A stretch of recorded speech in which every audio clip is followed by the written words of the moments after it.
Good afternoon, Video City. I'm Tricia Lobo, and I'm at the Marcel at Gramercy Hotel with Steve Sparrow, the frontman of Morning Parade. Steve, thank you for being here today. Thank you for having me. How are you liking New York? So far, so good. I think we've come at the right time. It's like a heat wave right now, so we're enjoying it. You know, we've been traveling around the country with no air conditioning for the last 3 weeks, so to be in the hottest place in the world is all we could have asked for. Yes. So, congratulations on just releasing your new album. What's the response to your new album titled Morning Parade been so far? Yeah, so far, so good. I think the most important people are our fans, and they seem to be really happy with it. And some people kind of more overwhelmingly so than others. I think we've already had kind of pictures being sent to us on Twitter and Facebook of tattoos of lyrics and stuff. So it's kind of, I kind of feel personally responsible for it sometimes, but it's really amazing. For sure. So speaking of tattoos, I noticed when I saw you in concert last night at Mercury Lounge that you have a Morning Parade tattoo, and then I heard that all four of you have it? Yeah, all 5 of us. All 5 of you. All 5 of us, yeah. My one is there. I keep going there, yeah. I think it was after the first single came out, we kind of all got a bit excited and had a few drinks and said, oh, we should get a tattoo. So we did. So yeah, we're branded for life now. We're kind of like, I don't know, bound by ink forever. Very good. So, when I saw you performing, I noticed you guys have this amazing chemistry on stage. Like, there seems to be a real connection. Talk to me about that. Are you guys really close in person? Yeah, no, actually, I hate them all. No, we've been friends for a really long time. You know, myself and Phil, the bass player, have been in bands since we were like 11 or 12. So, it's kind of like that wonderful thing. It's like the fairy tale story. You know, you dream when you're a kid that you're going to get to play shows and go and play in America and release an album, and now we're actually doing it. So, I think it's hard not to enjoy it. You know, I'm traveling around the world with my best friends making music for a living, so I'm very, very lucky. That's amazing. So, which one of you does the writing? It's kind of a mixture. You know, there's no kind of set way of doing it. I tend to write kind of a lot of stuff. Ben, the keyboard player, chips in as well. Chad's got a kind of an eye for a melody as well. So, sorry, more of an ear for a melody. But yeah, everybody has a go at writing songs. There's no kind of there's no democracy in Morning Parade. You know, if one person's really passionate about something, they'll kind of get their own way eventually. So, yeah, we kind of split it up. Are there any stylistic differences between the first album and the second album?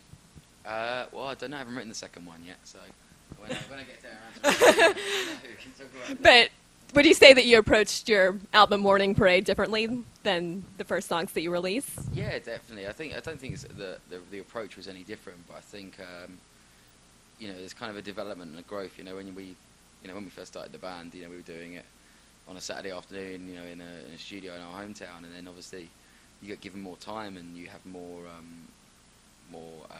resources. You know, you can get the instruments you really want to get your hands on and the kind of technology you want to get your hands on. So there's definitely been a development and a growth, and I think the songs have kind of have definitely grown in their kind of depth and maturity. Mm-hmm.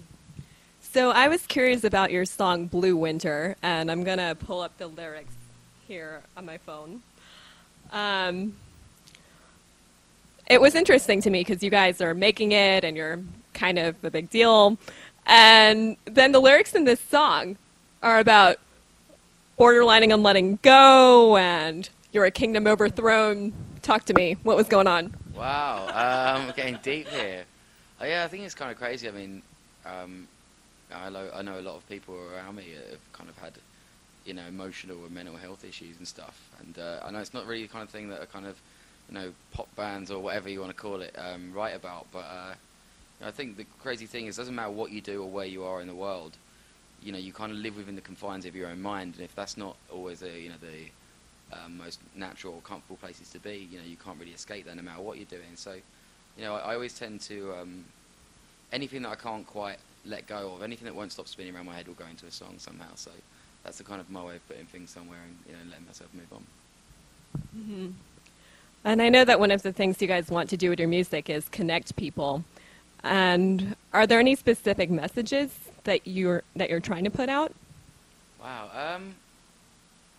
I think I don't know. It's true. You know, we do. I think it's a big thing for us about connection, and it always kind of blows me away when we meet people from, you know, from Russia or from you know, from India. Like Blue Winter was a song that did really well in India randomly.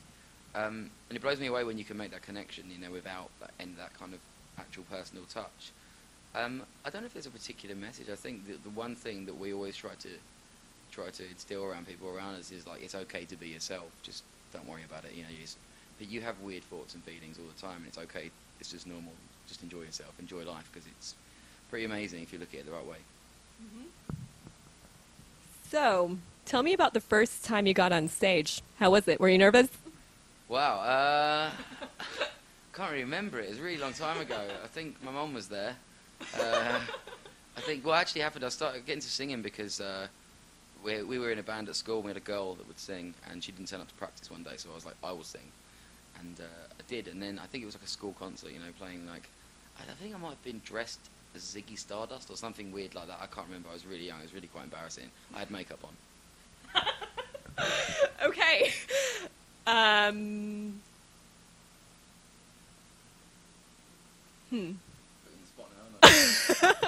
Oh, right, of course. So what is the craziest thing you've ever done on tour that we don't know about yet? The craziest things you've ever done on tour? Well, it depends how much I censor this or what we can say. I'm going to try and pick a story because there are many, but there's definitely, there's a band that we toured with. I'm not going to say we toured with a few, so I'll leave you to guess. And we did a naked streaking through the streets of Bologna at 4 o'clock in the morning through sprinklers. Luckily weren't arrested or anything like that. And we did steal 4 blow-up sex dolls from 30 Seconds to Mars when we toured with them. They had a production lorry full of them, and we took them out with us, named them, and then gave them away to the new bands we were touring with. So there's been a few things, but there's stuff on the internet if you dig. There's other stuff around, but I think that's what you're going to get today. Thanks, we'll dig for it. Okay, so one thing that stands out about your music is that you combine fairly deep lyrics with dance music. How did you decide to do that? I don't think it was really a decision. It was kind of, we didn't sit there with like, you know, like a whiteboard and like, this is what we're going to do, guys. You know, it comes from the fact that there's 5 people with really different influences and different tastes, and I've always been kind of more of a singer-songwriter kind of background. You know, I like a very traditional approach to songwriting. You know, that relationship between lyric and melody is, for me, the most important thing. So when we first started kind of getting together and rehearsing, you know, at first we were just about jamming and having fun and making music on a Saturday for a laugh, and I always liked dance music as well, and it was kind of a cool thing to do. And when we started putting real songs to it, we were like, is this kind of like, I don't know if it's the same saying here, is this like chalk and cheese? Do they really go together? But people, you know, liked it, and it seems to have struck a chord with people. So we're happy making it, and that's what we want to do. So if people are happy to listen to it, then we're all winners. And one last thing, is your approach in America going to be different from your approach to touring and music in the UK?